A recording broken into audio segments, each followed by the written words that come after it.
Uhum. Fala, cinéfilos de plantão, tudo bem com vocês? Eu sou Vitor Polessi e este aqui é o Cine Multiverso. Uhum. Pessoal, estamos aqui para mais um episódio do Papo com o Dublador e hoje eu estou com mais uma presença ilustre. Daqui a pouco você vai conhecer toda a carreira desse cara que aqui a gente vai conversar sobre muitas coisas sobre a dublagem, mas eu vou receber aqui com muita honra o Marco Jardim. Com certeza você já ouviu a voz dele em algum lugar.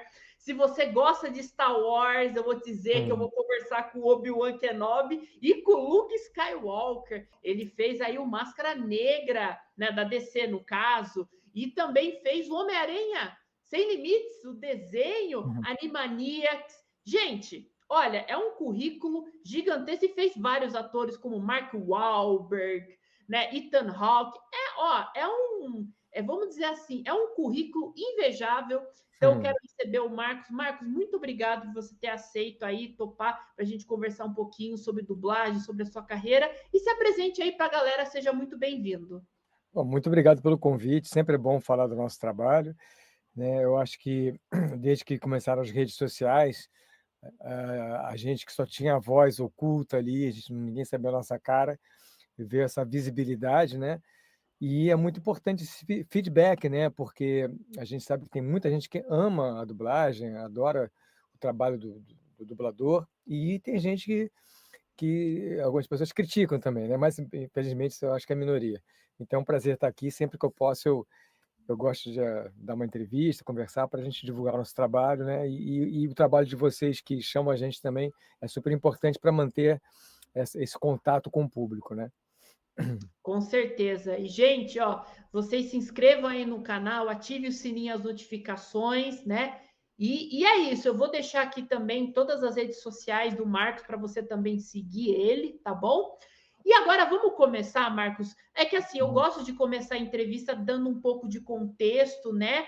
E assim, eu queria que você contasse um pouco como que foi o início da sua carreira na dublagem, como que você foi parar, né, na dublagem e junto a isso, né, falar duas palavras que fazem parte da vida de muitos dubladores, que é Herbert Richards, né, que Exatamente. durante muito tempo foi um nome que estava atrelado diretamente à dublagem, aos dubladores e à história da dublagem. Então, eu queria que você contasse um pouquinho como foi seu início de carreira e a sua experiência também na Herbert Richards e outros estúdios também que você chegou a trabalhar.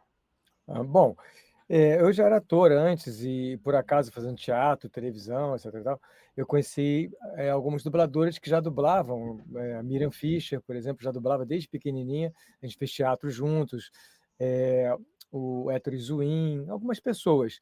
Mas eu via: "Pô, que legal, você dubla, não sei o quê", e a gente, né, tinha aquela coisa, para mim era uma coisa distante, assim, a dublagem, era um mundo muito fechado. Eu pensava talvez um dia tentar, mas não tinha aquela certeza ainda. Não sei como é que chegou uma época lá que veio para o meu ouvido que ia ter uma seleção, né, Herbert Richards, eu fui lá fazer. E aí essa seleção foi muito longa, foi muito, precisa, porque chegava a 50 lá, 60 pessoas, não sei quantas pessoas, 100 pessoas, e eles começavam a eliminar de uma maneira não tinha como ver todo mundo dublando, né, não dava tempo, era só aos sábados. Então eles pegavam um texto, a pessoa lia: "Pô, você fora, você fica, você sai fora, você fica". Aí foi eliminando. Aí você volta sábado que vem. O primeiro sábado estava lotado, aí foi essa primeira seleção, e no outro sábado foi diminuindo, até chegou a um grupo de 20 pessoas, que eles contrataram para ficar estagiando, aprendendo a dublar. E desse grupo só ficou 4 dubladores, foram contratados pela Herbert Richards, e dos 4 até hoje só tem, ativos, eu e o Manolo Rey, a gente entrou junto. O outro, que era o Marco, e a outra menina, sei lá, saíram, foram fazer outras coisas. E, enfim, então eu fui parar na dublagem por teste, por seleção, essa coisa toda, porque eu já fazia teatro, fazia cinema, etc e tal. Tem uma curiosidade, assim, para tentar rapidinho, como já tinha feito cinema, e naquela época o cinema não tinha uma captação boa de som, a gente, geralmente todo filme nacional era dublado, né? O ator fazia, dava um som guia ali, depois ia para o estúdio dublar, se dublar, né? Botar a sua própria voz. E eu fiz isso. Então eu já tinha uma experiência de me dublar, e quando eu entrei para dublagem, eu tive eu fazia esse jogo mental na minha cabeça de que tudo que fosse dublar era como se eu tivesse feito o filme e tentava realmente entrar naquela cena ali e me colocar no lugar do... Eu virava o Ethan Hawke, virava o Mark Wahlberg, né, e me sentia ali. Eu acho que isso me ajudou bastante a sobressair logo no início, né? E eu tive uma sorte, sei lá, fui cair nas graças lá dos diretores, e rapidamente eu comecei a pegar bons personagens, que as pessoas entravam e ficavam só fazendo Homem-1, vozerio, aquela vozinha ali, pá, não sei o quê. E eu tive sorte, fiz teste, umas coisas maiores, passei, e rapidamente eu comecei a fazer coisas grandes, graças a Deus. E realmente Herbert Richards era o grande celeiro da dublagem, era a Hollywood da dublagem, a TV Globo da dublagem, né? Ela concentrava, tinha outras casas, tinha Delarte, tinha Cinevídeo, mas tinha São Paulo também. Mas a Ebert era aquela TV, que nem a TV Globo, né? Assim, vamos dizer, em relação à dublagem, né? Então foi um grande privilégio estar lá dentro. Tinha carteira assinada, tinha tudo aquela coisa de plano de saúde, uma coisa bem legal mesmo, assim, em termos de trabalhistas, né? Que não existe mais. Infelizmente, já há muitos anos isso não acontece na dublagem. Então, e outra coisa foi que estando contratado, essa que é a grande diferença. Ninguém mais é contratado hoje em dia, né? Porque eu saiba, não tem ninguém contratado em lugar nenhum. É tudo hora livre. Por estar contratado, a gente tinha uma prioridade nos trabalhos. E a Ebert recebia muito trabalho. Tinham 6 estúdios operando ativamente, então era muito trabalho. Então, como a gente estava contratado, a gente tinha prioridade. Então, chegava lá 8 horas da manhã, saía 10 da noite, dublava o dia inteiro, várias coisas diferentes. Então, em pouco tempo, eu já tinha dublado muita coisa. E foi uma experiência incrível, realmente.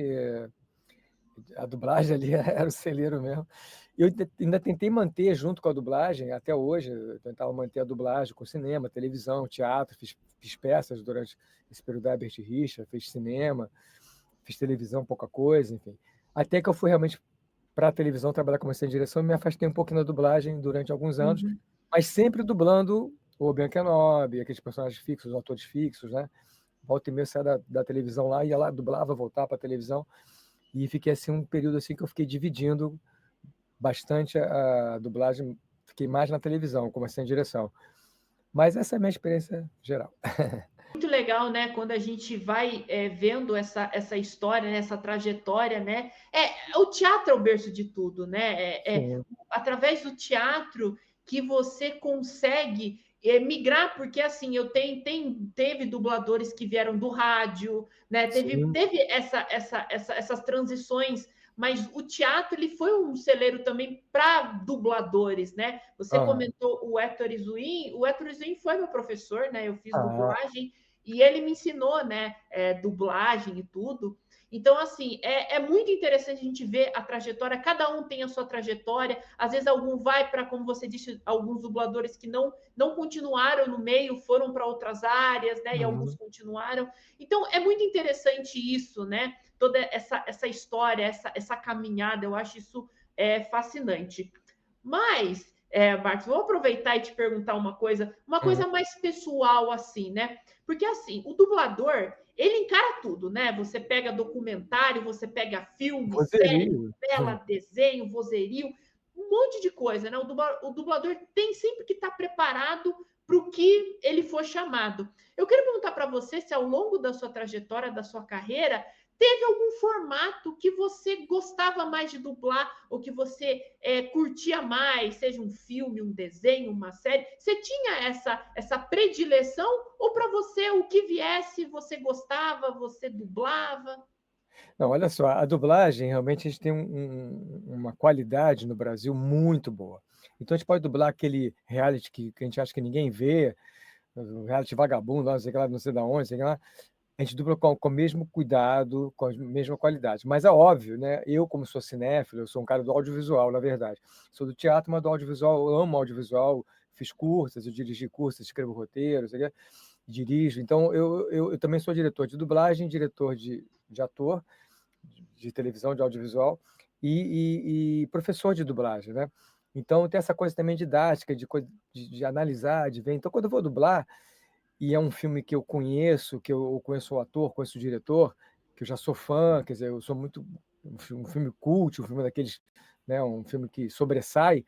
Lógico que para mim dá um diferencial total, me dá uma tremenda responsabilidade. Eu, por exemplo, isso desde que eu comecei, óbvio, né? Quando dublar Star Wars, era nossa, pô, dublar Luke Skywalker, era uma coisa assim sagrada, aquela coisa toda o Obi-Wan Kenobi, né? O Aladdin da Disney que eu sabia que ia ser um grande sucesso.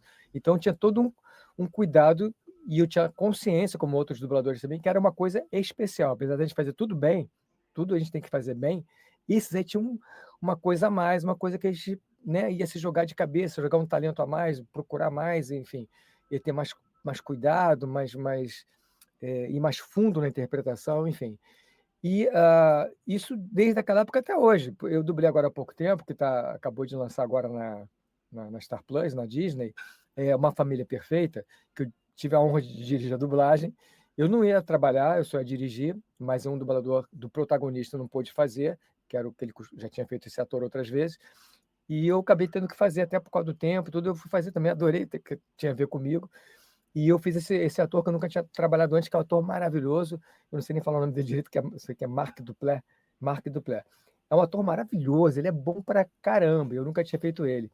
Então eu me senti inseguro. Eu falei, caramba, esse cara é muito bom, meu Deus do céu. E eu fui gravando assim, e repeti algumas vezes que já estava bom assim, de síncro, de coisa, mas falei, não, mas não tá bom ainda, pode ser melhor. E eu repeti várias vezes esse ator para ficar bom mesmo. Agora que eu vi uns pedaços dublados, eu fiquei feliz, graças a Deus, deu certo. Eu estava até inseguro, eu sou muito autocrítico, né? E os outros amigos da dublagem, os outros companheiros que dublaram essa série comigo, excelente, Mônica Rossi, só gente top, gente de São Paulo muito boa, gente que eu não conhecia. A que dubla a menina, que é a Natália Grace, né? Que é a menininha da história, excelente dubladora, sabe? E um elenco maravilhoso que eu tive a sorte de poder escalar, trabalhar, e acabei fazendo esse personagem que eu também tive um maior carinho, um maior cuidado. Então, realmente, para mim foi um trabalho assim que eu tive uma dedicação especial. Agora, né, uma família perfeita, que é a Good American Family. Nós adoraríamos, se você deixar. Vai ficar bem melhor, com bastante ketchup. Não faça isso, a gente é uma equipe. Então é isso, a gente está sempre nesse processo de sempre tentando fazer. É que nem a Fernanda Montenegro fala, né? Eu não sei tudo, não, eu estou aprendendo. Tenho Sim. 94 anos, mas cada vez que eu estou na coxinha e vou entrar no palco, eu fico nervosa. Não sei se vou fazer bem, eu tenho coisas para aprender. Eu acho mó barato a Fernanda Montenegro, com 94, 95 anos, falar isso. Mas é por aí mesmo, o artista é isso. Eterno Sim. aprendizado.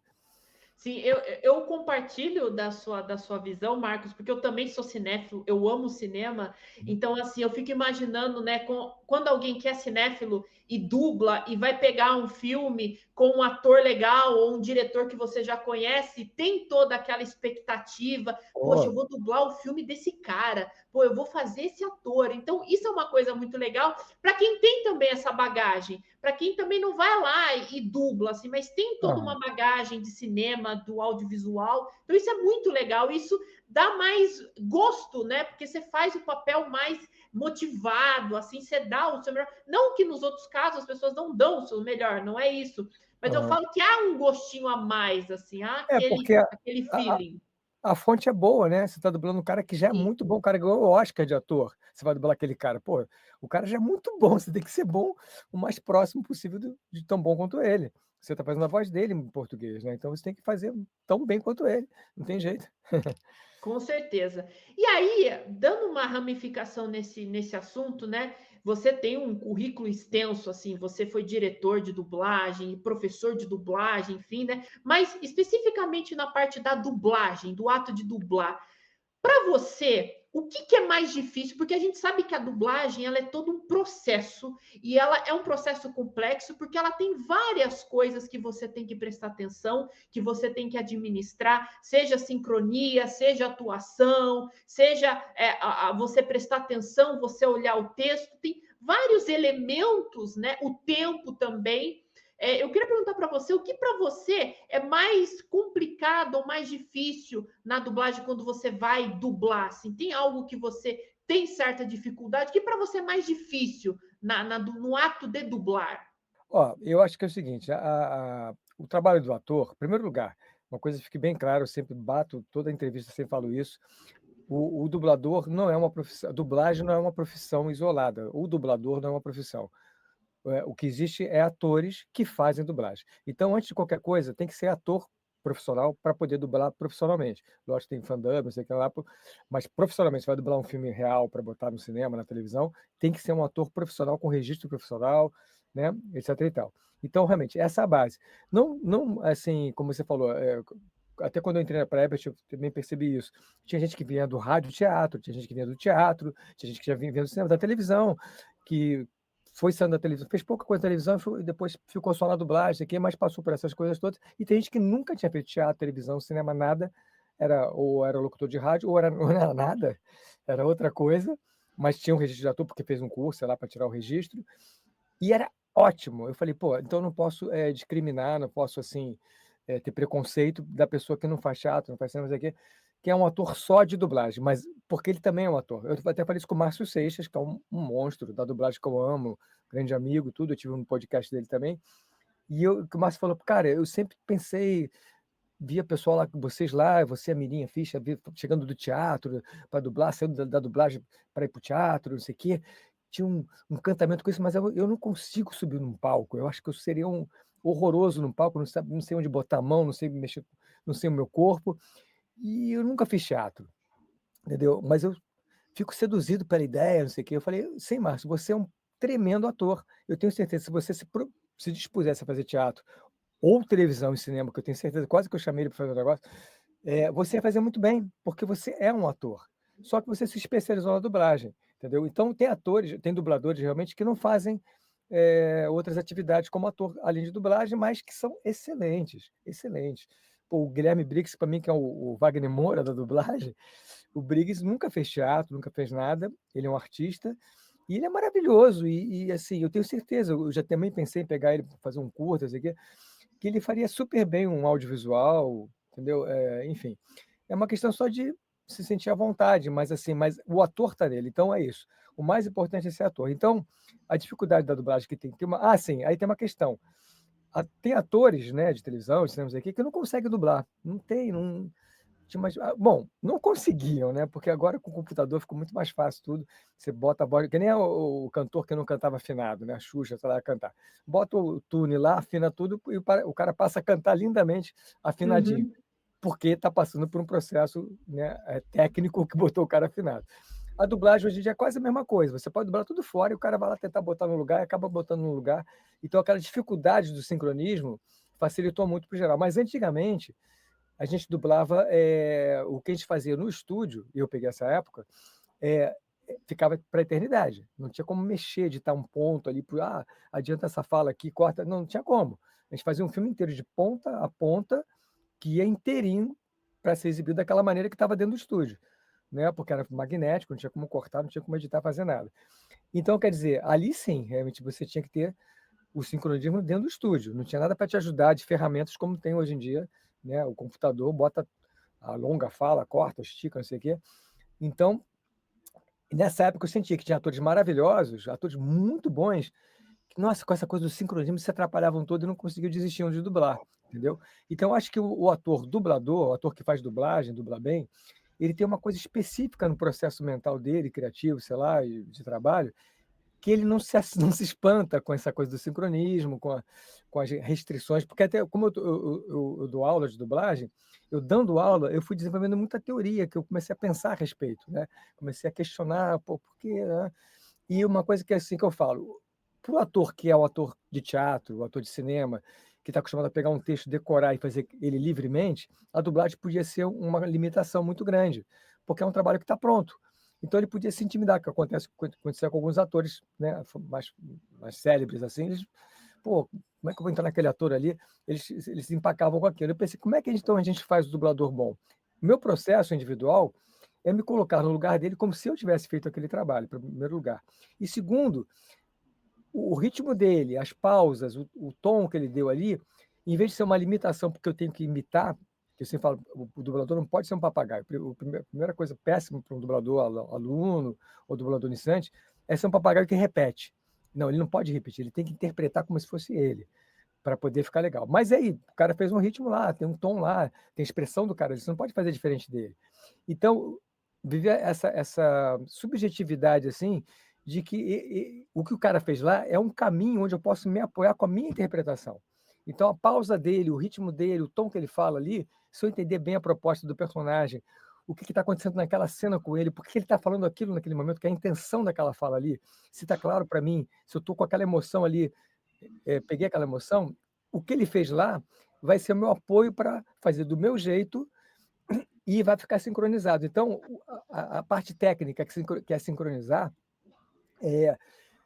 para mim, ela vai meio que intuitiva com a compreensão da situação do personagem num todo ali. Então o cara dá uma pausa, porque o cara falou rápido porque ele está ansioso, o cara falou devagar porque ele está pensando. Quer dizer, então esses ritmos, essas pausas, elas vão tendo assim fazer um sentido para mim, né, no processo de interpretação daquele ator, e eu entro naquele personagem e faço o meu processo de interpretação. Como eu falei do Guilherme Briggs, ele é maravilhoso. E ele dubla Jim Carrey, que é um monstro, né? O Jim Carrey é maravilhoso. E ele não fica atrás do Jim Carrey. E ele faz igual o Jim Carrey, vamos dizer, mas ele tem a personalidade dele. Eu vejo coisas do Briggs, totalmente do Briggs, criadas, criação, improviso, num trabalho de Jim Carrey, por exemplo, entendeu? Então, quer dizer, você não perde a sua identidade como ator, se você é um bom dublador, um bom ator. E essa parte, e alguns atores têm essa facilidade de se encaixar nesse processo que envolve esse sincronismo, uma coisa que está pronta, que você tem que encaixar ali, né? Alguns dubladores têm facilidade, outros não, entendeu? Então, acho que essa parte técnica, para alguns dubladores, passa a ser é que nem passar a marcha do carro, você não fica mais pensando, você se concentra na direção, de dirigir direito, mas a marcha você passa automático. Então, acho que o sincronismo, algumas coisas técnicas do processo de dublagem, depois de um tempo, viram uma segunda coisa, que você vai focar na interpretação. O grande diferencial que desanima alguns atores assim de teatro, de televisão, de fazer a dublagem, é o fato de você não poder estudar o texto, decorar o texto. Porque eu vendo um teatro, a gente fica 4 meses ensaiando uma peça, 4, 5 meses.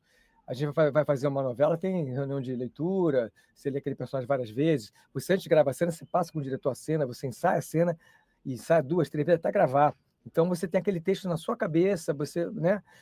E a dublagem nunca permitiu isso, não dá tempo. A gente recebe o texto na hora junto com o vídeo. E a gente lê o texto na hora que está assistindo o vídeo pela primeira vez, está tudo novo. Tanto o texto quanto o vídeo é uma coisa de uma vez só, inédita. Então, você, naquela passada, você tem que apreender a cena toda, ler o texto, não vai dar para decorar, falas grandes, não tem como decorar, você vai ter que ficar lendo o texto olhando para o vídeo. E também tem essa coisa do exercício de olhar muito rápido, de você sair do texto para o vídeo, voltar para o texto. Você não pode enfiar a cara no texto, você tem que ver a expressão do ator. Mas também não pode ficar no vídeo que você não decorou o texto. Então, essa coisa esquizofrênica de texto e vídeo, né? Então, isso é uma dificuldade técnica muito grande. Alguns têm facilidade, outros não têm. Como a gente já dubla há muito tempo separado, isolado, a gente não se vê, né? Eu não sei como é que vocês estão dublando agora, mas quando a gente dublava junto, né, Bert Rich, cara, todo mundo, tudo misturado junto ao mesmo tempo, então eu vi outro dublador, o cara dublava do meu lado. Então eu via que tinha dubladores que enfiavam a cara no texto, falei, cara, como é que ele acerta? Vai tudo no ouvido. Então ele tinha ouvido muito apurado, porque as deixas dele tudo era pelo ouvido. Mas só que aí eu acho que você perde, às vezes o cara faz uma cara assim e você está só ouvindo, não vai passar esse som. Então você tem que. Eu acho que você tem que olhar para a tela. Então eu via dubladores que olhavam muito pouco para a tela, geralmente os mais antigos, que vinham do rádio teatro, eles enfiavam a cara no texto. Já o pessoal do teatro já gostava de olhar para a tela o tempo todo, como eu. Né? Então, o processo é individual. Não sei quantas pessoas olham para a tela, voltam para o texto, mas eu acho que. Mas tem que ter essa esquizofrenia de texto e vídeo. E a grande dificuldade, acho que para o ator que não é de dublagem, é essa coisa de você não decorou o texto, você não estudou o texto, você tem que ser muito rápido de entender ali. Passa uma vez, você tem que entender tudo ali, e já a segunda está gravando, entendeu? A gente costuma ver uma vez e gravar. Quando é um texto mais complicado, falas maiores, a gente vê 2 vezes e grava, entendeu? Aí depois repete um ponto ou outro que não ficou bom, entendeu? Mas não tem aquele tempo de ficar lendo, deixa eu ver de novo, sabe? Às vezes a gente vê 3, 4 vezes, depende. Às vezes temos uns trechos que até os monstros param ali, opa, deixa eu ver de novo, né? Então, mas geralmente não é. Você vê uma vez e grava, uma vez e grava, uma vez e grava.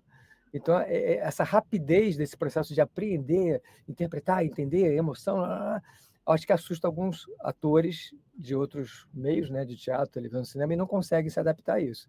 Então, o dublador é o ator que tem uma facilidade com esse processo louco. Sim, realmente um grande processo, né? E é muito interessante a gente entender como é que é esse processo, né? É fascinante, eu acho fascinante isso. Aí agora, Marcos, você falou o nome de alguns dubladores, né? Na época, né, que você dublava em conjunto, né, e tudo. Eu queria perguntar para você, né, quais dubladores foram importantes para a sua trajetória, né, na dublagem, né? Dubladores que te marcaram, que te inspiraram. Pode ser dubladores que já se foram, dubladores que estão aqui, né? Quais foram esses seus colegas de profissão que te inspiraram, te marcaram? Bom, são muitos, né? Então posso ser injusto de não mencionar algum. Vou tentar mencionar alguns, mas tem outros, tem muitos. Então, por exemplo, Newton da Mata, né, que já faleceu, ele dublava o Bruce Todo Willis. mundo fala do Newton da Mata, é impressionante. Ele era diretor de dublagem da Ebert e foi um que me deu muita chance, muitas oportunidades. Ele acreditou em mim, ele gostava do meu trabalho e me deu muitos trabalhos bons logo no início, assim. Então foi uma referencial muito importante. Foi a primeira pessoa também que eu fiquei meio deslumbrado quando entrei na época, pisei lá dentro, né, do pátio da Ebert Rios, e ouvi a voz dele e falei, caramba, o cara que dubla o Bruce Willis, depois a Samara Luiz, que dubla a Gata, não sei o quê, que era Gato e o Rato, um seriado que fazia o maior sucesso na TV Globo na época, né? Todo mundo conhecia a voz do Bruce Willis esqueci o nome da atriz, que a Samara Luiz fazia, também faleceu agora. Ouvi os dois, eu falei, a Gata e o Rato na minha frente, eu tô aqui, tô ouvindo. Foi o primeiro deslumbrezinho que eu tive quando entrei para dublagem. Então, o da Mata foi muito importante. O Mário Monjardim, maravilhoso, engraçado pra caramba. Foi importante que ele me deu essa coisa do improviso, da criatividade, né? Ele nunca fazia um loop igual. Ele gravava, vamos fazer de novo, Monja. Ele fazia diferente. Porque ele improvisava muito dublando. Ele lia, mas improvisava na hora de gravar. Então, e essa coisa da comédia, do humor, né? Então, o Mário Monjardim foi muito importante, também me deu muita oportunidade. Um diretor que era fantástico, diretor de ator, que também fazia televisão, fazia novela, às vezes, aqui, teatro, é o Thelma Avelar, que foi o que dirigiu a dublagem de Aladdin. Samara Luiz, a gente fez um filme maravilhoso com a Samara Luiz, de direção dela. Eu e o Danton Mello, foi o Diário de um Adolescente, o Leonardo DiCaprio e o Mark Wahlberg. Eu fiz o primeiro filme do Mark Wahlberg que veio aqui para dublar, ele tinha uns 16 anos, 17 anos, que chama Fear, Medo, né? Foi o primeiro filmezinho dele, ele era rapper, não sei o quê, e fez esse filme como ator. E aí foi que eu dublei ele. Daí em diante vim dublando ele bastante, depois tive que dividir com outros dubladores, infelizmente, isso não tem exclusividade, mas eu dublei bastante Mark Wahlberg. E aí o Diário de um Adolescente também, ele estava novinho ainda, com o Leonardo DiCaprio, o Danton dublou o Leonardo DiCaprio juntos, né, na época de dublagem juntos ainda, na bancada, e a Sumara dirigindo. Então, até vou contar essa experiência que é muito interessante. Eles tinham umas coisas que eles faziam. Eles estavam drogados, aquela coisa. Então era muito. Falei, cara, como é que eu vou ler esse texto e olhar para a tela e fazer? Não. Eu falei, Sumara, a gente pode jogar fora o texto e fazer, olhar umas 3, 4 vezes e sair gravando? Eu falei junto com o Danton, a gente pensou, sugeriu isso para ela. Eu falei, sim, claro, façam isso. Cara, a gente literalmente jogou o texto fora. A gente começou a assistir, viu umas 4, 5 vezes a sequência, né? E falou, vamos lá gravar. Então a gente improvisou em cima da cara deles ali. Foi improviso mesmo, lógico, dentro do tema, ninguém improvisou maluquice, mas assim, mas tinha tudo a ver com a história. Mas se preocupar de ler um texto, não tinha como ler um texto daquela coisa, o cara fala assim, não, cara, o que é? Ih, cara, não sei, como é que eu vou ler uma coisa dessa? Não tinha como ler, né? Eu falei, não, vamos improvisar. Então foi maravilhoso, isso foi a direção da Sumara. Eu tô afim, gatinha. Um passeio de charrete no Central Park, um jantar à luz de vela, essas coisas bacanas. E eu tenho que citar aqui Márcio Seixas também, coisa de bancada maravilhosa, a gente dublou a Repulsora, que era uma comédia, foi hilário, ele dublando o Leslie Nielsen, e eu dublei o Ned Beat, eu acho. Um ator bem legal, um comediante também. Cara, a gente se divertia muito na bancada, com muito improviso, porque tinha muita piada americana que tinha que adaptar para cá, né? Tipo, uma hora parecia um cara lá que era conhecido nos Estados Unidos, mas a gente não conhecia. Mas a figura do cara parecia o Costinha. O Costinha, aquele comediante, né? O Costinha, sim, né? Sim. Humorista que já morreu. Então o Márcio mandou essa, assim, gente, ele recebia um voodoo, né?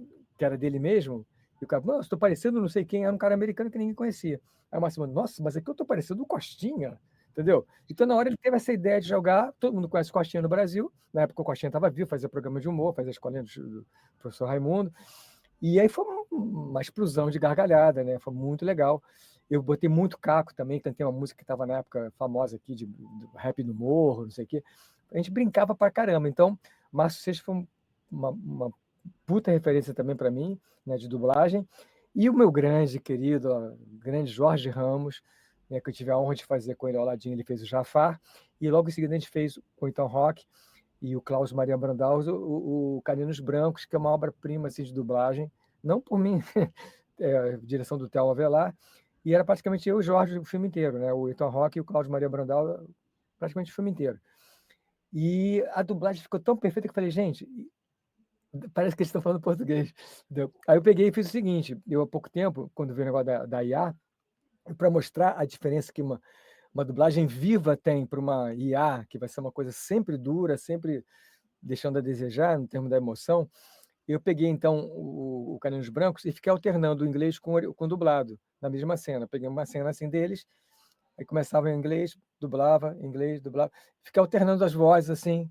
Cara, é o mesmo timbre, a mesma interpretação, a mesma a emoção. A voz do Jorge Ramos com o Cláudio Maria, perfeita, a minha voz com o Ethan Hawke, perfeita na época. Então, se você assiste Caninos Brancos dublado, você esquece que está dublado, que parece que eles estão falando português, entendeu? Eu acho que a grande questão da dublagem é essa. Você esquecer que está dublado, você tem que entrar no filme e achar que os caras estão falando aquela língua, que gravaram com aquela língua ali. E se você consegue esse efeito no público, você atinge a perfeição da dublagem, entendeu? E quem é que faz toda a comida? É você, sem dúvida é você. E do jeito que cozinha, eu tenho sorte de estar vivo ainda. Então faça você sua comida! É, tem razão. Você é muito feio. F-E-I-O. Muito legal, muito legal. Muito bacana a gente saber, né, como é que foi todos esses processos, né? Porque a gente só vê o produto final, né? A gente vê o trabalho muito bom, né? Mas a gente não sabe o que está nos bastidores, o que está por trás. E é muito legal quando a gente descobre isso, porque engrandece muito mais o trabalho do dublador, né? O que o dublador teve que fazer e para chegar àquilo, isso eu acho também muito legal. Aí, Marcos, vou fazer uma outra pergunta também pessoal, né? Que eu também já perguntei para outros dubladores. Se tem algum personagem, né? E eu sei que você agora, né, trabalha na área do audiovisual, é cinéfilo e tudo. Se tem algum personagem da cultura pop ou um ator que você ainda gostaria de dublar na sua carreira, porque você tem uma carreira grande, mas tem algum ator ou um personagem que você ainda gostaria de dublar ainda na carreira? Muitos filmes dos atores que eu já dublo, que eu não pude fazer por um motivo ou outro. Isso tem uns que me dói muito. Por exemplo, muito filme do Ethan Hawke que eu não fiz, e é o que eu mais acho que a minha voz fica mais perfeita, né? Eu fiz agora um dos últimos que eu fiz com ele foi aquele do O Mundo Depois de Nós, né? O Mundo Depois de Nós, com a Julia Roberts, né?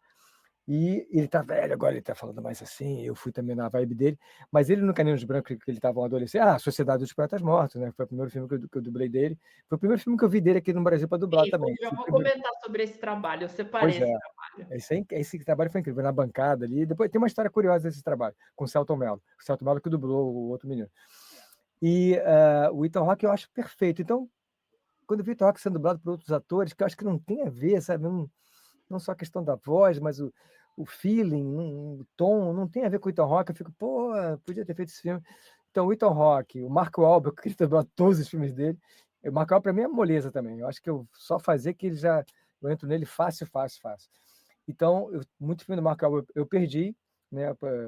Sei lá, o cliente escolheu o outro dublador, porque quis, E do Brad Pitt, que eu sei que é do Marco Antônio Costa, claro, faz muito bem, mas sempre que o Marco Antônio Costa não podia, que o Brad Pitt estava com outro ator, como o George Clooney, eu fiz o Brad Pitt ali nos 3 Oceans, né? Aquele Ocean 11, enfim, 11 Homens Segredo. E eu acho que ficou muito bom, assim, modéstia, eu sou muito autocrítico, mas acho que ficou muito bom. A lição de hoje, como prolongar o blefe. Tanto dinheiro no início do jogo, eu aposto como ele não tem nada além de um par de figuras. O Marco Antônio fazendo George Clooney e eu fazendo Brad Pitt. Aí quando eu vi esse filme agora, esqueci o nome, os Parsas, como é que é enfim, que é os dois, eu falei, gente, quem vai dirigir? Pô, tô aí, já fiz aquela sequência lá do 11 Homens Segredos, aqui, pô, fiz um outro filme do Brad Pitt também. Pô, o Marco Antônio vai dublar o George Clooney, obviamente, alguém vai ter que dublar o Brad Pitt, né? Por favor, cara, eu pedi, eu anunciei, eu postei, teve fã que falou, pô, Marco Jardim, nem me chamaram para um teste e botaram outro. Isso me dói. Então, quer dizer, o que me dói às vezes é alguns atores, alguns filmes que eu queria ter dublado e não rolou de dublar, entendeu? Ator novo, assim, agora não vem à cabeça nenhum ator que eu não tenha dublado nunca. O ator que eu passei a dublar não tem tanto tempo, mas eu gostei, o resultado ficou muito bom, foi o Martin Freeman, por exemplo. Né? Eu dublei ele lá no Pantera Negra, que era um personagem mais secundário, mas depois fez uns 3 ou 4 filmes que ele era o protagonista, né? E eu gostei muito, ele tem uma vibe muito legal de ator, né? E eu gostei muito de fazer o Martin Freeman, por exemplo. Esse que eu fiz agora da Good American Family, Mark Duplass, também é maravilhoso. Tomara que eu consiga fazer ele mais vezes. Tem outro cara também que tá bombando agora a série Adolescência. Eu dublei o pai, o principal, né, da adolescência, num filme, num longa-metragem. Mas nem soube da dublagem desse Adolescência, quando eu vi, não sei quem dublou, onde dublou. então não pude nem... Eu adoraria ter feito ele também, porque eu gostei de fazer ele no longa-metragem, é Sim. maravilhoso. E essa série tá bombando, né? Mas ter feito o pai do menino na adolescência seria muito bom para mim também, entendeu? Então eu lamento não ter feito esses atores nesses filmes, que eu já até tinha dublado eles, mas em alguns filmes aí... Tem vários filmes que eu vejo, putz, não fui eu que dublei, porque não me chamaram. Mas atores que eu já fazia, entendeu? Mas eu entendo o seu sentimento, até, Marcos, porque você fica pensando, pô, se eu tivesse feito esse papel, putz, eu teria, sabe, feito de outra forma, eu teria, sabe? Mas é complicado isso, né? Tem toda aquela questão, né? Mas, enfim, antes da gente começar para os seus trabalhos, uma pergunta que eu sei que você é professor de dublagem, você dá aula, né, de dublagem. E tem muitos dubladores que dão aula, né? O que eu acho muito incrível, e aí eu tô meio que me repetindo, porque a dublagem é incrível, e assim, e várias coisas que a gente pensa sobre a dublagem, você fala, cara, a dublagem é incrível.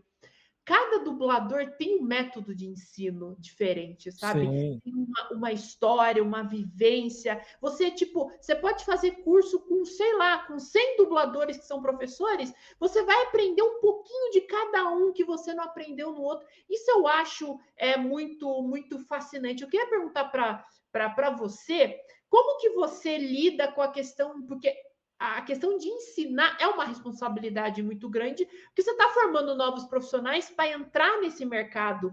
Então, como que você lida com essa questão do ensinar a dublagem?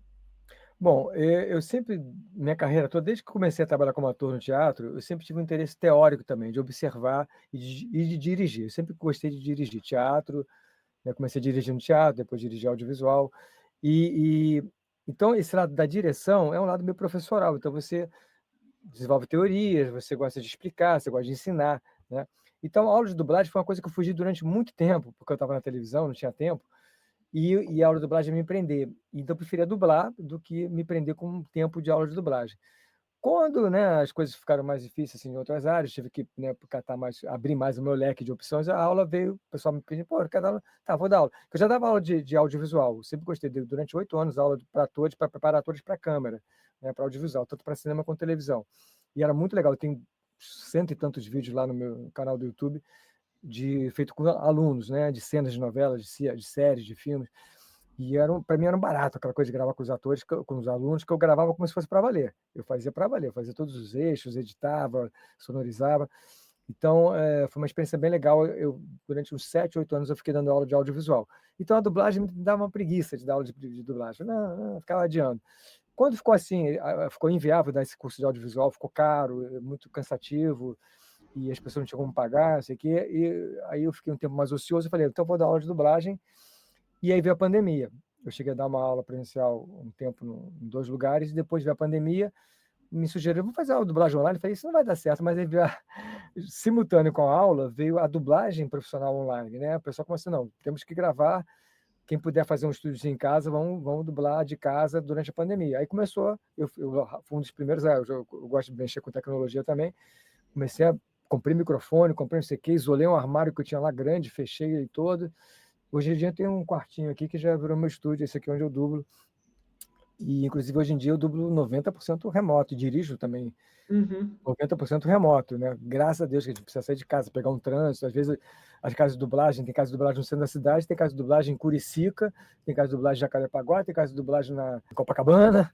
Como é que você vai ficar trocando de casa de dublagem em Tijuca, né? Então, a dublagem em casa me permite acabar de dublar aqui para um cara de São Paulo, dublar para São Paulo, que é o grande barato também, e dublar para outro aqui do Rio, que, enfim, independendo de onde que é. Então, foi muito legal. Mas nem todo estúdio gosta de fazer remoto, ainda tem uns estúdios que resistem, tem estúdios que exigem fazer presencial. Hoje eu fui presencial no estúdio lá em Curicica, mas eu gostei do trabalho. Então, não dá para fazer tudo 100% remoto, ainda tem estúdio que... Não, a Disney ficou um tempo também reclamando, depois que acabou a pandemia, que não queria mais remoto. Então, não é uma coisa assim totalmente unânime ainda, entendeu? E o curso surgiu na mesma época. Eu parei de dar aula presencial por causa da pandemia, e enquanto eu estava desenvolvendo lá para gravar de casa, o pessoal falou, vou dar aula online. Eu falei, isso não vai dar certo, uma aula online, como é que eu vou gravar com os alunos online, não sei o quê. Aí, uso Zoom, vai dar... Sei que a gente foi desenvolvendo, e hoje em dia tem assim, um domínio legal dessa aula online. Eu acho ela super viável, super bacana, porque ela acaba sendo igualzinho a uma dublagem remota que a gente faz de casa, né? o processo de gravar, o texto ali, o vídeo, é tudo igual, não tem zero nenhum. Óbvio que os alunos não têm um estúdio em casa, não tem um microfone bom, etc. Tal, tem essas questões técnicas que para os alunos, às vezes, não fica boa qualidade. Mas o processo de ensaiar, de gravar, de se ouvir, isso aqui, é o mesmo, entendeu? Então, a aula online ficou super viável para mim. Até o pessoal lá que organiza. Eu tenho um pessoal que administra a oficina, né? Então, o pessoal que administra até quer que eu volte da aula presencial, eu estou fugindo disso, porque a aula online é muito mais interessante, entendeu? Então, dando aula, tem um método muito meu, inclusive por causa desse método online, que eu fui aperfeiçoando ele. Eu até, para melhorar, eu olhei umas aulas de outros dubladores, né? Fui olhei a aula do dublador, falei, isso é legal, isso não é legal, nossa, é péssimo. Comecei a avaliar um pouquinho e vi que ninguém dá aula como eu dou, assim, graças a Deus. Não estou dizendo que é melhor ou pior, mas eu tenho um método bem diferente de dar aula, que eu fui desenvolvendo, e agora já dou aula online, contando com presencial online, tem uns 6, 7 anos também que eu dou aula de dublagem, né? Então, só online já tem uns 4 anos. 4, 5 anos. Então, eu fui desenvolvendo uma coisa legal, sabe? Assim, que funciona, acho, para os alunos, onde eu bato essa tecla primeiro do ator, né? E tudo que eu falei agora eu falo na aula, quer dizer, que essa coisa que o que está pronto lá do outro ator que fez lá é o trilho para você se apoiar nele, para seguir ele, tudo isso que eu estou falando aqui é o que eu falo teoricamente para os alunos também. E sempre estimulo os alunos isso, de olhar muito para a tela, de tentar lamber o texto e olhar para a tela, não ficar preso no texto, né? Que eu acho que isso limita muito. Sim, não ser um papagaio. Primeiro que eu falo, ó, não pode ser um papagaio. Se você está lendo o texto, você não teve tempo de decorar, estudar o texto. Então, a primeira coisa, o primeiro risco que você cai na dublagem é ser um papagaio que está lendo o negócio e repetindo ali com um tonzinho mais ou menos natural. Isso eu já vi dublador falar, assim, assassinar o filme, porque estava lá lendo automático, foi tão natural, ficou tão bonitinho, falou legal, só que ele falou tudo errado. Ele tinha errado um não, assim, tipo assim, o final do filme, assim. Então, concluímos que Samantha é inocente. Não, quer dizer, Samantha não é assassina. Aí o cara estava lá todo. Então concluímos que Samantha é a assassina, não sei o quê. O cara esqueceu de inverteu todo o jogo, mas foi tão legal que gravou, ficou de pessoa. Peraí, tá tudo errado. Você mudou o filme todo. Porque o cara leu que nem um papagaio. Ele não estava pensando no que ele estava dizendo. Mas o dublador malandro joga um tomzinho natural, não sei o quê, a pessoa embarca, achou que está bom. Mas ele não estava pensando no que ele estava dizendo. Então, eu falo sempre para os meus alunos, a primeira coisa que tem que fazer é entender o que está sendo dito ali. Primeiro, assim, eu falo são os 3 ou 4, né? Como, porquê, e o quê, como, porquê, o quê. O que ele está falando, como ele está falando e por que ele está falando. Pelo menos esses 3, né? Se você não entender isso numa fala tipo um oi, às vezes um oi, tudo bem, tem isso. Tem as 3 coisas. Tem o como, porquê e o quê. Oi, tudo bem? Ele pode falar, oi, tudo bem? Oi, tudo bem? Quer dizer, tem alguma coisa ali, não é um oi, tudo bem, que é sempre universal, né? Então, o dublador, a cada fala, ele tem que entender essas coisas, o que, como, porquê. Aí, se ele entende isso, ele não vai ser papagaio, né? E aí vai botar emoção nisso, vai botar o entendimento. Que eu falo, qual é a intenção dessa fala? Qual é o entendimento por trás dessa fala? Que ainda tem, como eu faço teatro, essas coisas, tem o subtexto, tem a dissonância, quando o cara fala uma coisa contrária do que ele quer, ele está pensando, né? Ele fala assim, não, eu vou ficar aqui porque tá legal, o cara tá odiando aquele lugar, quer dizer, então tem uma dissonância ali, falando uma coisa contrária do que ele está sentindo. Então são coisas sutis, né, que eu acho que todo o aluno fala para o aluno, não passe por cima disso, você tem que entender isso, entendeu? Entender cada falinha tem o seu peso, a sua importância, o seu sentido, a sua intenção. Se você não entender isso, vai ficar um papagaio repetindo as palavras, entendeu? Sim, sim. Nossa, é maravilhoso, né? Entender todo como que é esse processo aí da dublagem. Mas agora, Marcos, a gente vai entrar no momento gostoso, assim, que a gente relembrar alguns trabalhos seus. E para a gente começar, né, em alto estilo, é um papel que eu já ouvi você falando. Você fala que você teve muito orgulho de fazer esse personagem, que você já pode né, teorizar de quem seja, que foi um papel da Disney, que é o Aladdin, né? Que foi um papel, né, de um personagem muito marcante, né? Aladdin é um dos grandes clássicos aí da Disney, tem uma legião de fãs. Você fez, né, com o grande, né, Jorge Ramos, né, que foi um dublador, né, que dispensa apresentações do Jorge Ramos, né? A voz do Scar, do Jafar e de muitos outros. A voz do cinema, né, que falava breve nos cinemas, né? Ele é a voz do cinema. Mas, Marcos, Fala para você como é que foi fazer o Aladdin, né? Como é que foi todos os bastidores de fazer esse grande personagem aí da cultura pop? Bom, uma coisa também que na dublagem eu acho isso que eu fico chateado às vezes quando não rola, como não rolou nesse filme do Brad Pitt que eu comentei, é fazer teste. Tudo bem. Eu já perdi um teste do Keanu Reeves, por exemplo, que eu adoro fazer também o Keanu Reeves. Fui o primeiro a fazer ele aqui no Brasil também, As Aventuras de Bill e Ted. Ele era adolescente e eu fiz ele, e fiz vários filmes dele, mas acabou ficando muito dividido com o Buzone, outras pessoas, enfim, aí dividiu muito. Aí teve o Keanu Reeves fazendo Toy Story 4. Eles me chamaram pro teste, achei honesto, pô, eu sou um cara que dubla Keanu Reeves, tem o Buzone, tem não sei o quê. Quando a coisa é honesta e tem esse tempo assim, rola um teste, né? E desde o início eu só comecei as coisas maiores, o Luke Skywalker, o Ben Kenobi, até eu dublei de Volta para o Futuro 1, 2 e 3, o Michael J. Fox, mas não ficou minha dublagem, depois foi redublado. E foi teste, tudo teste, passei por teste. E o Aladdin foi a mesma coisa, foi um teste. Graças a Deus eu passei no Aladdin. Então, depois, por exemplo, eu já dublei muito filme do Mark Wahlberg, então às vezes me chamam direto, mas o primeiro Mark Wahlberg, não me lembro qual foi, mas não, o FIA foi direto, até porque eu já tinha feito, ele não era conhecido. Eu dublei vários atores pela primeira vez aqui, apareceram assim nos filmes lá na Herbert Richards, bem nos primórdios da Herbert Richards. Eu dublei Michael Keaton, que ninguém conhecia, depois ficou outro dublador. Dublei Brendan Fraser, que é fixo do Briggs. Dublei o Mark Wahlberg, o Keanu Reeves, o Ethan Hawke, todos assim, os primeiros filmes que eles chegavam, eu tinha aquela voz muito adolescente ainda, então eu dublei esses atores, depois eles foram se consagrando, mas eles eram desconhecidos, né? Então foi teste também, eu fiz o teste. E quando a gente foi fazer, eu sabia que havia uma grande expectativa em cima do filme, do desenho, porque a Disney estava sentindo que já não estava mais tendo aquele sucesso que veio da Branca de Neve, aquelas coisas, que tinha que mudar. E o Aladdin realmente foi uma revolução nos desenhos da Disney. Foi o primeiro desenho animado da Disney que tinha muito humor, assim, com uma quebrando assim a realidade, né? Porque o gênio mostrava celular, estava em Ágraba, não sei quando, lá das Arábias, e aparecia um celular, aparecia um circo. Então, ele imitava um apresentador de televisão. Então, foi o desenho que criou essa abertura deles poderem pirar, né, no humor, na comédia, trazendo coisas totalmente fora daquela coisa tradicional. Então, Aladdin foi o primeiro filme que teve isso. E mantendo também, simultâneo com as loucuras do gênio, outro monstro, Márcio Simões, um monstro da dublagem, junto com as loucuras do gênio, tinha a parte clássica do Aladdin com a Jasmine, né? Que é aquele romance apaixonado, aquele herói, aquela coisa toda. Então, eles foram muito felizes com o Aladdin, né? Ele foi cativante, pegou todo mundo. E tinha muita aposta nele, porque eles queriam, com o Aladdin, encher o cinema de novo com um desenho da Disney, como foi no passado. Estava um pouco assim devagar os desenhos da Disney. Então, quando a gente foi dublar, a gente sabia que estava fazendo uma coisa especial. Eu falei, pô, esse desenho é do cara, olha só que loucura que o gênio faz, gente, olha que gênio é esse, que loucura. Eu vi que eles abriram a história, saíram daquela coisa tradicional. E o Aladdin era muito intenso, né? Ele era um pivete, ladrão, cheio de contradições, cheio de emoções, quer dizer, não era um personagem raso, né? E eu percebi isso de cara, assim. Infelizmente, como eu falei, a gente não tinha tempo de ver o filme antes, de ler o texto, né? Tudo na hora. Então a gente vai começando a fazer, vai percebendo. Mas já havia muito comentário sobre a importância desse desenho para a Disney, né?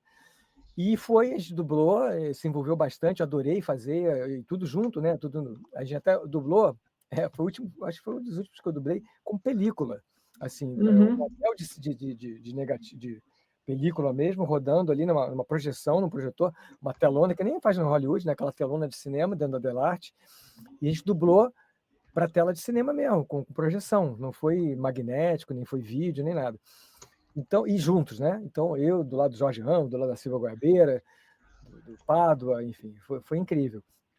Então, quando a gente estava fazendo, a gente conversava, falando, nossa, pô, esse desenho vai arrebentar. A gente sabia que está fazendo uma coisa que especial, não sabia quanto o impacto que depois ia ficar isso aí, quanto tempo ia durar, mas sabia que naquele momento era uma coisa especial. E realmente se consagrou como especial, teve uma durou, né? Ficou, né? Continuou com esse sucesso, até hoje se fala dele, e foi muito legal. E aí, só para concluir, quer dizer, essa coisa especial do Aladdin, quando teve a exibição, uma coisa raríssima de fazer na dublagem, a Disney pagou passagem para a gente, pagou hotel para a gente ir para São Paulo para a van premiere do Aladdin em São Paulo. Que legal! Foi o elenco principal, foi para São Paulo, assistiu lá com o pessoal da Disney, depois o cara assistiu, ele já tinha assistido antes, né, assim, separado. Quando acabou a sessão, o cara da Disney foi lá falar com a gente e falou, olha, eu estou acompanhando a dublagem, o americano, eu estou acompanhando a dublagem do Aladdin pelo mundo, eu posso dizer com toda certeza que a melhor dublagem de Aladdin no mundo inteiro é a do Brasil. Que legal, que maneiro. Pra gente, assim, nossa cara, assim, foi um barato aqui, muito legal. Você gostaria de dar uma voltinha nele? Podemos sair do palácio, ver o mundo.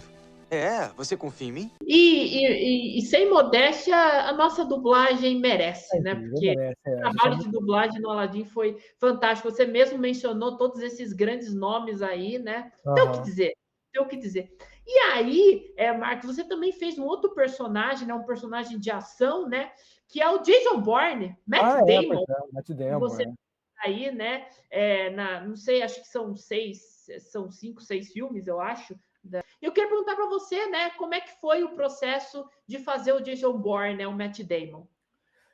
O Matt Damon, ele, assim, eu não me identifico tanto, assim, o processo de ator, a voz e tudo, quanto o Mark Wahlberg e o Ethan Hawke, para mim, é na mosca, né? O Ewan McGregor, eu acabei fazendo muito Ewan McGregor, eu também tenho que me transformar um pouquinho, porque ele é britânico, ele tem uma coisa mais assim, então eu tinha que fazer uma transformação um pouquinho. O Matt Damon também sentia um pouco isso, ele era mais grave, mais para baixo, não sei o quê, então eu tive que me adaptar um pouco nele. Eu gosto de fazer os personagens mais histriônicos, né? Esse Mark Duplass, que eu dublei agora, ele é muito louco, ele tá assim, sabe? É meio Briggs, assim, entendeu? Então, eu gosto de fazer essas coisas, né? Como o jazz do Maluco no Pedaço, assim. Eu gosto de brincar. Então, o Matt Damon, a primeira coisa que eu percebi que ele era mais para baixo, uma coisa mais aqui. Então, eu tive que me adaptar a ele, entendeu? E eu gostei muito de fazer. Eu acho ele um ótimo ator, né? Dá um prazer você dublar um bom ator, né? Eu acho ele um ator muito bom, um cara inteligente, pá. Então, eu só tive esse trabalho mais de adaptação, que eu acho que eu não sou tão na mosca nele quanto em alguns outros atores. Por que não se senta? Estávamos juntos na Índia. Ele me atacou. Alguém começou essa história. E eu vou encontrá-lo. Sim, sim. E agora, Marcos, a gente vai pegar de quadrinho, né? Você fez 3 personagens de quadrinhos aí, né? Você fez o MCU, que foi o Martin Freeman, que é o agente Ross, né? Agente Que Ross. Pantera Negra, apareceu em Guerra Civil e tudo. É um personagem mais pequeno, mais coadjuvante, né? Mas faz parte do MCU. E eu, como eu sou Marvete, eu tenho que trazer esse trabalho para comentar. Mas você também fez uma animação bem underground do Homem-Aranha, que Homem-Aranha Sem Limite saiu no final dos anos 90 e tudo, que também marcou uma galera e tudo. Imagino que muitas pessoas te perguntam sobre esse trabalho. E, por fim, você fez o Máscara Negra no polêmico Aves de Rapina, que muita gente ama e muita gente odeia, né? Fazendo o Ewan McGregor. Mas eu adoro o seu trabalho no Aves de Rapina e também o trabalho do Ewan McGregor. Acho que está bem interessante lá. Você tem esses 3 trabalhos aí em personagens de quadrinhos. Eu queria perguntar para você, né, esses 3 trabalhos aí para você, que são bem diferentes uns dos outros. Bom, quadrinho eu sempre gostei muito desde criança. Eu aprendi a ler lendo Mickey, Tio Patinhas. Enfim, eu sempre amei ler história em quadrinhos. Talvez para assim, tristeza de alguns fãs, assim, eu não sou muito ligado em anime, apesar de estar dirigindo anime, ter feito alguns animes assim, importantes.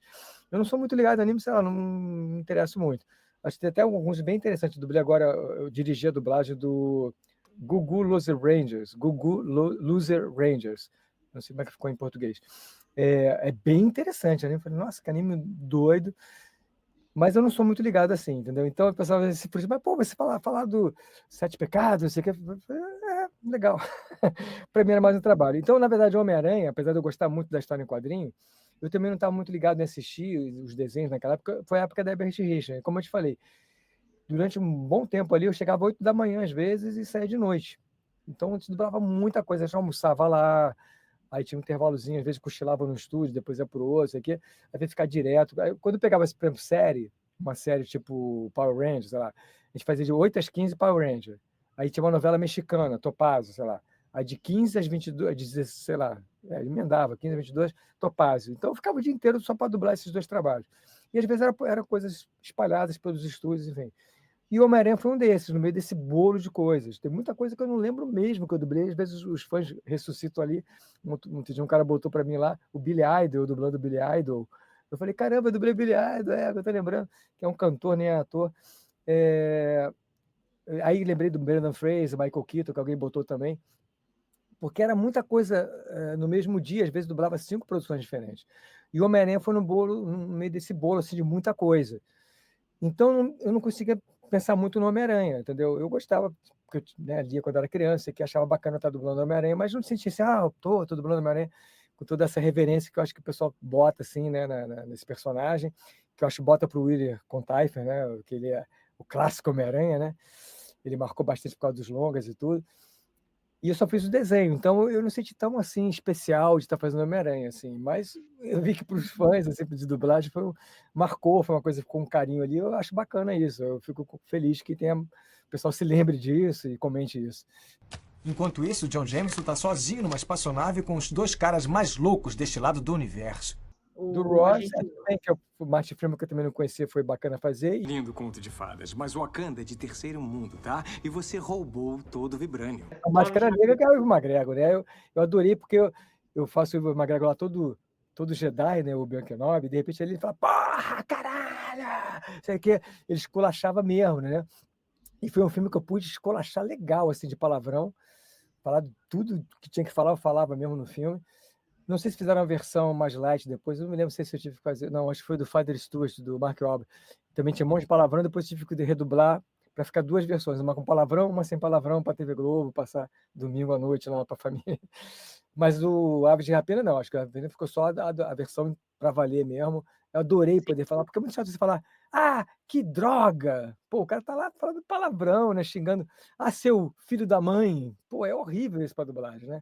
A gente muito ficou proibido de falar as coisas, merda, de falar droga, né? E isso perdia, porque o cara tá falando merda, ele tá com raiva, filho da puta, né? Aí você é filho da mãe. Aí dava uma contra-mão assim na hora que você fazia, porque, pô, não é isso que o cara tá falando. Então foi muito bom. Nesse filme foi o filme que eu mais soltei o verbo mesmo, eu gostei muito de fazer. E o Ivan tá totalmente diferente, porque você viu que tinha uma coisa dele com um cara ali, assim, sutil de uma homossexualidade ali, né? Mas ele não falava sobre isso, nem explicava, mas ele dava, então ele dava umas pintas, de repente ele isso aqui eu adorei, sabe, essas brincadeiras que ele fez. Sim. Super vilão, super mal, né, super perverso, né? De repente, isso aqui dava umas moecadas. Eu adorei, foi bem legal. Apesar de toda essa sua atitude, você não passa de uma garotinha tola, sem ninguém para te proteger. Sim, sim. Aí agora, Marcos, a gente estava falando, né, de alguns seus trabalhos com atores, né? Então, você próprio mencionou do Brad Pitt, né, na franquia do Os Homens e o Segredo, né? E aí você tem Os Infiltrados, que você fez um filme do Scorsese, que é o Mark Wahlberg, que foi o Sargento, que é um trabalho muito legal seu. Depois eu queria que você falasse um pouquinho sobre ele. E aquele que você falou que tem uma história interessante, que é o Ethan Hawke, né, da Sociedade do Poetas Mortos, também outro trabalho que você chegou a fazer, mas comenta um pouco sobre esses trabalhos aí. Bom, como cinéfilo que se preza, eu tenho que fazer referência a Martin Scorsese. Eu já li o livro dele, enfim, eu vi quase todos os filmes dele. Eu acho, vi agora Assassino da Ilha das Flores. Ele é maravilhoso. Taxi Driver para mim é uma obra-prima, enfim. Então, fazer Scorsese, dublar um filme de Scorsese, algum personagem é ótimo. E o Mark Wahlberg, que é meu chapa, meu brother, foi muito bom. Tinha o Matt Damon, eles tiveram que escolher entre o Matt Damon e o Mark Wahlberg, jogaram para o Mark Wahlberg. Tinha outro filme também que estava o Ethan Hawke, eu acho que era Ethan Hawke e o McGregor. Eu queria ter feito o Ethan Hawke, mas me botaram o McGregor. Falei, tudo bem, então um dos dois. Então, Os Infiltrados foi muito legal por ser um filme de Martin Scorsese e ser o Mark Wahlberg, que é um ator que eu me sinto super bem fazendo. Foi muito legal fazer, eu já tinha visto o filme também, adorei o filme, então adoro o filme. Me diz, você contou alguém na Deerfield antes de ser expulso por agredir o professor de educação física, que tinha um tio que foi eliminado? O Sociedade, aí sim, Sociedade tem história. Porque foi na época, esse já foi Os Infiltrados já foi sozinho, acho, já foi na época do computador. O Sociedade era na época, o Selton Mello estava afastado da televisão, estava super triste, porque ele amava a televisão. O cara está lá no cinema, está em Hollywood, lá, no Oscar. E ele sempre amou o cinema, desde criancinha. Ele sempre foi obcecado por Hollywood, cinema, essas coisas todas. Então, ele conhecia tudo de cinema. E ele fazia televisão, fez novela, papéis importantes com 10 anos, 11 anos. Quando chegou aos 14, 13, 14, o pessoal começou a não chamar mais ele estava gordinho, não sei o quê. Ele se sentiu super rejeitado pela televisão, pelo audiovisual. e ficou muito mal com isso. Ele foi para dublagem, assim, tipo, meio que, pô, para juntar os cacos, né? Que ele é um ator maravilhoso. E fez um trabalho excelente na dublagem, né? De casos incríveis, o Irmão Urso, aqui, várias coisas. E eu fiquei muito amigo dele lá, né? Eu era mais velho, mas ele, o Berdan Júnior, tanto que depois o Berdan dividiu apartamento, o Berdan Júnior. A gente ficou muito amigo, eu, o Berdan e o Celton. E o Dom Tom, né? Que também dublava. E eu era mais velho, mas eu ficava sempre com eles ali. Eu gostava de ficar com eles, galerinha novinha. E aí teve uma curiosidade muito interessante, que eu até comento, sempre comento no que eu posso, que, como eu falei, a gente nunca tem o texto antes, né? Uhum. Aí o Celto falou para mim, Jardim, quando a gente foi escalado, botou lá a escala, não sei o quê, dia tal, vamos dublar a Sociedade de Patamar, não sei o quê. Falou, Jardim, eu me chamava Jardim, né? Jardim, esse filme é foda, cara. É do caralho, é bom pra caralho. Sei que lá, porra, olha aqui, eu consegui o texto. Eu falei, o quê? Eu falei, eu consegui o script, eu levei pra casa, eu tô lendo, eu já sei tudo, sei que. Eu falei, como é que tu conseguiu? Ele não quis me contar. Então, até hoje eu não sei quem que ele subornou, né, Herbert Richard. Ele pegou o script, foi a única história da dublagem que eu conheço até hoje, que o dublador conseguiu pegar o script, levar pra casa e estudar antes de gravar. Nunca ouvi falar disso em 38 anos de dublagem que eu tenho. Entendeu? Foi a única vez que eu vi isso. Então, ele conseguiu o texto. Chegamos no estúdio, a gente tinha muita bancada, né, a gente dublando junto, né, muita cena com ele, que ele fazia o Robert Sean Leonard e eu fazia o Ethan Hawke, e a maioria das cenas eram os dois. Cara, é uma emoção absurda ver o Celton, né, super inteiro ali, interpretando também ali com o Ethan Hawke. Eu estava novinho de dublagem, tinha 1 ano e pouco de dublagem só, enfim, ele já tinha mais tempo. Nossa, foi incrível a experiência, foi uma experiência incrível dublar com o Celton, a gente chorava mesmo na bancada, sabe, se emocionava.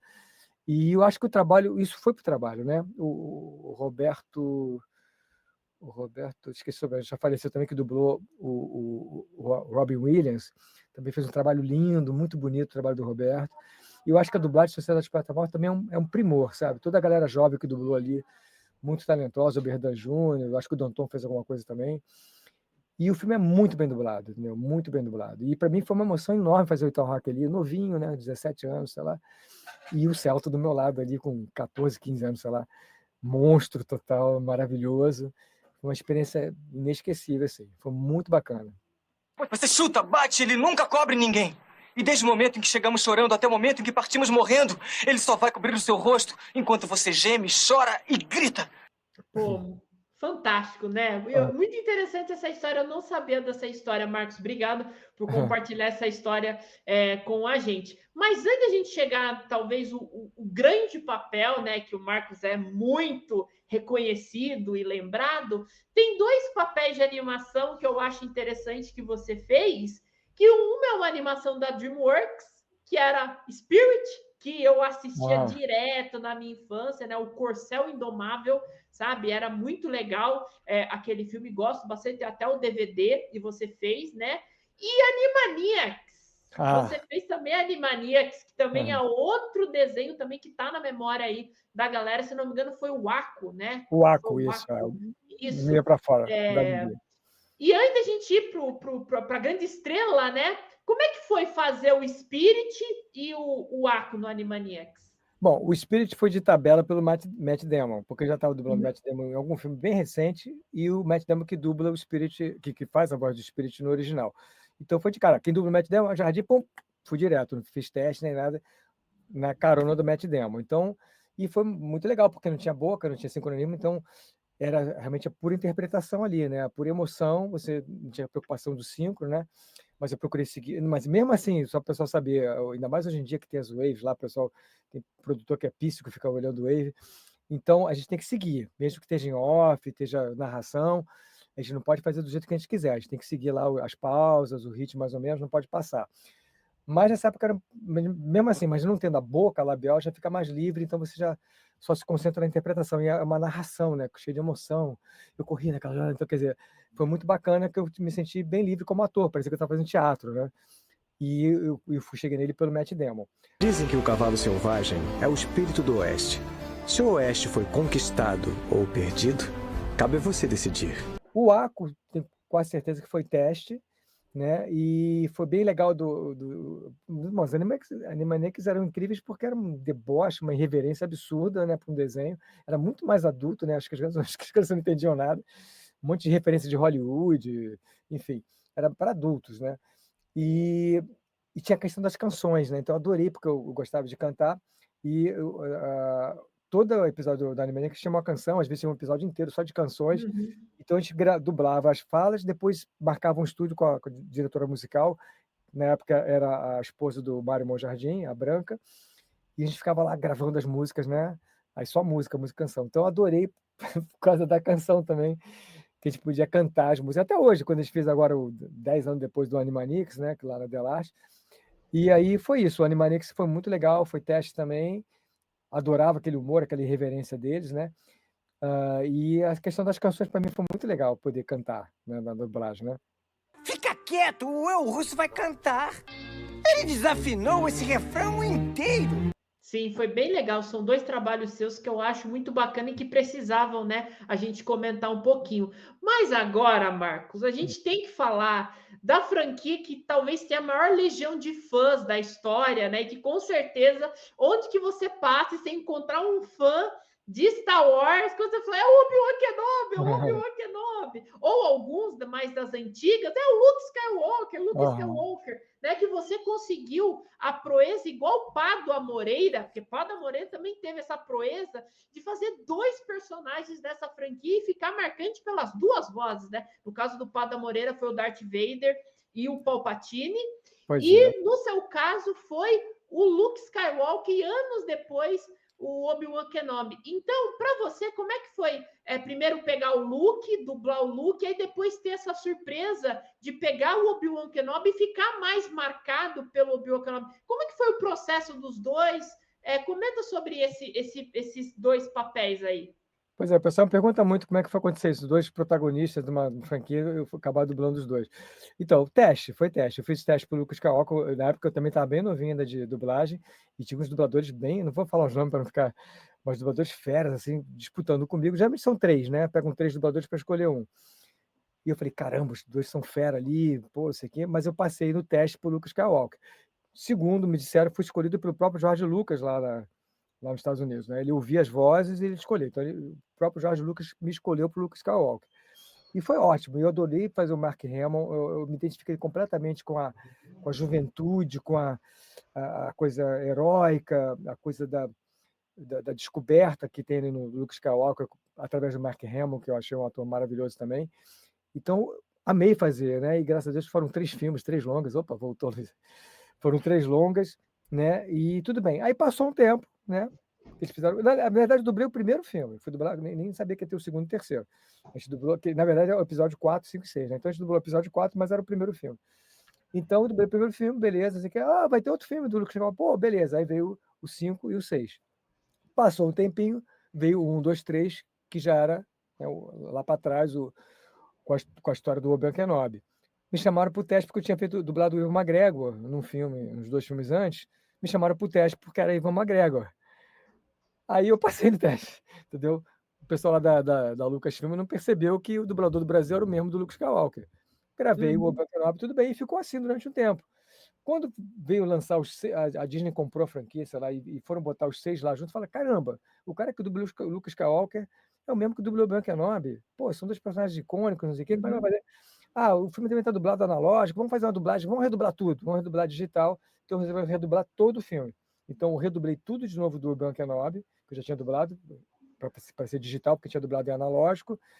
Todos os personagens redublaram, talvez o Nelson Pádua também tenha redublado. E eles perceberam, olha, você não vai fazer o Luke Skywalker de novo, vai ter que escolher entre um, como acho que o Obi-Wan ficou mais presente agora, você se mantém no Obi-Wan. Foi melhor, porque o Obi-Wan pelo menos depois teve série, e o Luke Skywalker não teve. Então, eu fiquei no Obi-Wan Kenobi permanentemente ali. E aí veio o desenho, né, do Clone Wars, que tudo que tinha o Obi-Wan Kenobi eu passei a fazer. Então, durante o tempo ainda ficou aquela voz do Luke Skywalker ali, meio disponível, depois até que ela foi mesmo recolhida, né, e ficou a voz, eu não sei quem que dublou depois, dublou muito bem também. Eu só fiquei feliz, assim, confesso, eu sou bastante autocrítico, não sou um cara narcisista, vaidoso, mas eu fiquei bem feliz, assim, com uma coisa que aconteceu, que alguém lá na internet botou as 3 dublagens, a minha, do Mário Jorge, e a do menino atual, que eu não sei se é o Alexandre, o Felipe Drummond, não sei. Botou as 3 dublagens na mesma cena do Luke Skywalker, né? Dele com o Darth Vader, uma cena boa. botou eu, Mário Jorge e o coisa. Que foi as 3 dublagens que existiram. O Mário Jorge acho que fez para televisão uma coisa, sei lá, ficou Uhum. o Mário Jorge também. Mas a do cinema fui eu. Então, e o pessoal perguntou, quem vocês preferem? Cara, a maioria preferiu a minha voz, e eu botei no final, desculpa, eu não sou metido não, mas eu também me preferi.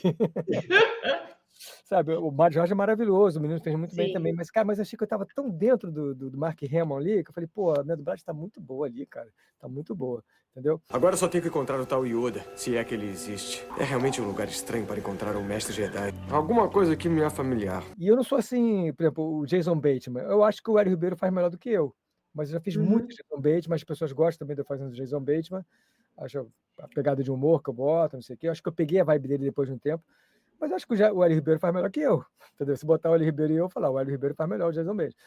Então, mas ali o Mark Hamill eu achei que eu fiz melhor. E Sim, foi isso, sim. aí o Obi-Wan ficou, né, não pude, esqueceu a minha dublagem do Luke, algumas pessoas acharam em algum lugar, e ficou o Obi-Wan, aí teve o Clone Wars, teve a série, tudo que vem de Obi-Wan, graças a Deus, eu tô na praia. Sim, e rapidamente, o seu trabalho como Obi-Wan Kenobi é fantástico. Eu gosto muito do tom sábio que você colocou no Obi-Wan Eu tive Kenobi. foi o que eu Porque é tive que uma correr coisa. atrás. O Obi-Wan Kenobi, assim, você pega o Alex Guinness e você pega o Ewan McGregor, você consegue sentir que é o mesmo personagem, sendo 2 atores diferentes, porque eles seguem a mesma linha, né? Dele ser um cara sábio, dele ser um cara instruído, né? E tudo. Até no episódio 1, que ele é aprendiz, né? Você consegue também ver um pouco da característica. Então, é muito legal isso, e você fez um trabalho fantástico como Obi-Wan Kenobi e vai continuar fazendo aí, porque provavelmente o Obi-Wan Kenobi vai voltar aí, Tomara. né? Quando mais volta. Seu novo império? Anakin, meu compromisso é com a República, com a democracia!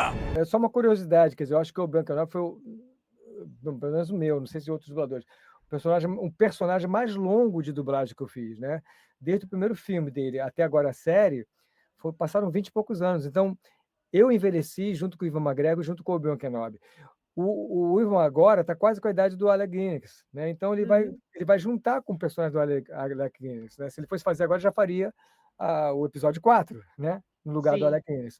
E eu também fui amadurecendo com ele. Então, o que é legal, quando você falou do primeiro episódio do Obi-Wan, que ele é um aprendiz, ele era meio gaiato ainda, ele tinha uma coisa mais gaiato, eu acho que por isso que chamaram o Ewan McGregor. Eu sei que o Jorge Lucas, o Ivan era muito sacana, assim, eu vi uns bastidores assim, e ele perturbava o Jorge Lucas, mas acho que o Jorge Lucas queria isso no final. Às vezes ele parecia que estava meio puto, assim, meio sisudo, mas acho que ele queria isso do Ivan, uma coisa mais gaiata no início, para depois ele ser domado para ser um Jedi.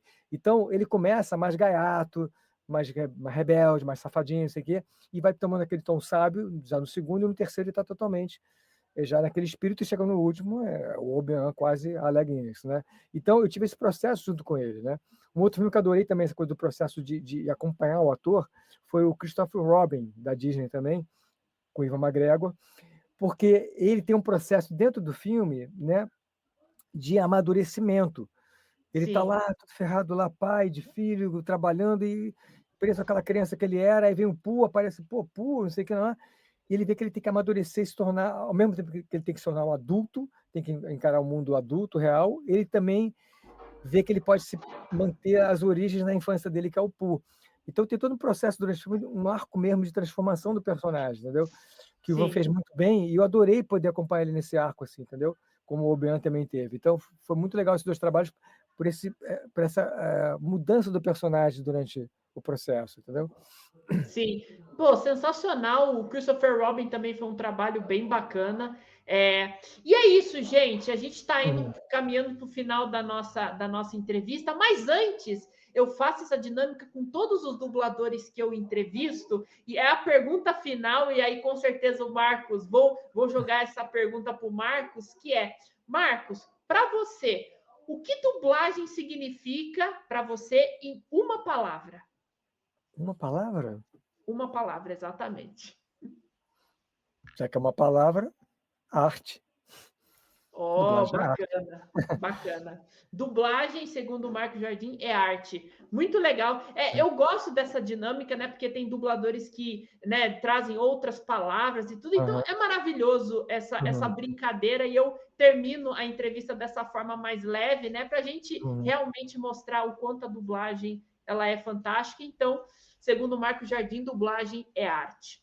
É isso Então aí. é isso, gente. Eu Hum. quero agradecer aí mais uma vez o Marcos por ter, né, disponibilizado o tempo dele aí para a gente conversar, para a gente falar aí. Obrigado de coração, Marcos. Já era seu fã, né? Acompanha Obrigado. seu trabalho, mas agora sou mais seu fã aí que você concedeu essa entrevista. É uma pessoa muito divertida, muito simpática. Muito obrigado. E dê Obrigado. aí suas palavras finais aí e tudo. Fica à vontade.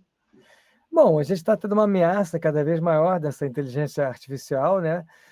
Por causa dessa ganância de lucro, né? Lucro imediato dos grandes estúdios, né? É uma bobagem isso, querer, enfim. E aí a Prime, né? Está sendo a pioneira aí já para o mal, né? De botar filmes dublados pela inteligência artificial com toda a reação negativa e tudo, e ficou uma droga mesmo. Eu acredito o seguinte, só para resumir, eu acho que os algoritmos se desenvolvem tão rapidamente que eles podem conseguir chegar a um resultado bom até. O pessoal, nunca vai ficar bom. Não, pode ficar bom, pode ficar uma dublagem boa. Mas, cara, dublagem, como eu falei, é arte. E a arte é o que nos diferencia dos outros animais, das máquinas, de tudo. A arte é totalmente do ser humano. E a inteligência artificial é uma máquina. Né? Pode ser lá bonitinha, parece que é humano, mas não é humano. Então, se a arte é o que nos define como ser humano, e a dublagem é arte, a dublagem tem que ser feita por seres humanos, entendeu? Independente da qualidade que a inteligência artificial pode ter. E, na verdade, os estúdios só querem baratear o custo, não é nada porque é mais bacana, é mais legal. Não é. Quer ver uma grande mentira? Se eles pegarem a voz do pessoal, mas eu vou poder ouvir o Brad Pitt falando em português com a voz dele. Não vai ouvir, não. Não vai ouvir, sabe por quê? Porque o Brad Pitt, se não for idiota, ele vai cobrar 100 milhões de dólares para dublar, para ser dublado pela inteligência artificial para cada país. Porque ele vai deixar usar a voz dele de graça em outros idiomas? Não vai deixar de graça. Ele não vai deixar barato, entendeu? Então, quer dizer, é uma grande idiotice de alguns fãs. Eu não gosto do dublador, quero ouvir a voz do dublador original em português, do ator original. Não vai ouvir, a não ser que ele seja idiota de deixar a voz dele de graça. Não vai deixar. Então, eles vão fazer o quê? Vão pegar uma voz sintética, uma voz que é roubada de outras vozes, de outros trabalhos de dubladores, porque a inteligência artificial não cria nada. Ela sintetiza coisas de outras pessoas, de fontes originais. Ela é uma plagiadora, uma grande plagiadora. Ela pega os recursos de emoção, de tom, de etc. e tal, de outros dubladores reais, de carne e osso, e sintetiza e usa, que nem numa imagem. Ela não faz uma imagem do nada. Ela cria uma imagem a partir de fotos de pessoas que existem, ela faz outra imagem. Então, quer dizer, é um plágio, isso é mais barato para as empresas o custo, entendeu? Mas não é verdadeiro, não é real. Então é isso. Eu acho que eu espero que o público tenha uma reação forte, como teve agora com esse filme da Prime, contra a inteligência artificial, independente da qualidade do trabalho da inteligência artificial. E uma hora vai ficar bom. Perfeito não vai, entendeu? Alguma coisa não vai ser igual ao ser humano, mas vai ficar bom, vai ficar legal, vai ter as emoções, vai ter não sei o quê. Mas, cara, por quê? Sabe? É um trabalho artístico, a arte é do ser humano, a gente está tirando. Daqui a pouco, então, não vai ter mais ator. No vez de teatro, a gente vai projetar um holograma lá, criado pela inteligência artificial, no palco. Não vai ter mais cinema, vai tudo ser feito lá dentro do computador, não vai ter mais ator, não vai ter mais. Cara, acabou com a arte. Pô, a arte é o que define o ser humano. Vamos usar a inteligência, sabe para quê? Para pegar labial, transformar labial do inglês para o português. Pronto, isso, usa a inteligência artificial para isso, é lindo. O grande problema da gente é a gente pegar as labiais, né? O cara fala fala lab, a gente fala laboratório. Pô, é uma coisa absurda. Então, o cara vai fazer a boquinha lá, fazer laboratório, então aquele laboratório para encaixar em lab. Isso a inteligência artificial pode vir a favor. Como vem um efeito especial no rosto, né? Como vem um fundo de cenário que todo virtual, ela pode servir a arte dessa maneira, entendeu? Mas não pode substituir a arte, não pode acabar com o cenógrafo, acabar com o diretor, acabar com o roteirista, acabar com o ator e virar tudo feito no computador. Não tem sentido isso, porque isso é arte, entendeu? Então, minha grande mensagem, pessoal, por favor, fiquem atentos a isso, fiquem alertas a isso, assim, na hora que puder reclamar, tiver uma petição, que seja lá o que for, os deputados, os políticos, quem está mexendo com isso, pela empresa, eles vão sempre querer, porque é mais barato. Mas a gente tem que fazer uma reação porque isso é desumano, entendeu? Está acabando com o ser humano, entendeu? Com o que é mais íntimo do ser humano, que é a arte, né? Nenhum cachorro ou gato faz arte, entendeu? Nenhum robô. Quem faz arte é o ser humano, entendeu? Enfim, é isso. Exatamente, com essa mensagem poderosíssima, até porque esse tema é bem complexo, né? Ele vai ter vários, ainda muita coisa vai acontecer, mas é muito importante, né? Nós fãs, a gente estar sempre atentos e valorizar e prestigiar a dublagem e os nossos profissionais, com certeza que eles que marcaram a nossa infância, marcaram a nossa vida, eles merecem respeito e merecem que a profissão continue, porque mexe com várias, não é só o dublador, mas é o Sim, técnico, é muita sim, coisa, muita né? gente, o Então, diretor de dublagem, tudo. isso, que fique aí, né, como um recado. Mas é isso, gente. Quero agradecer aí, muito obrigado. Se inscreva aí no canal, ative o sininho, curtam essa live. Depois eu vou deixar o Instagram aqui do Marcos para vocês seguirem e tudo. E comente aqui nos comentários que dublador você quer que eu entreviste, né? Que eu vou atrás. Eu posso não conseguir, mas eu vou atrás. Eu não desisto. Eu É vou isso aí. lá. Mas Isso é aí. isso. Muito obrigado, Marcos. E a gente volta para um próximo episódio do Papo com o Dublador. Então é isso, gente. Muito obrigado e até mais, pessoal.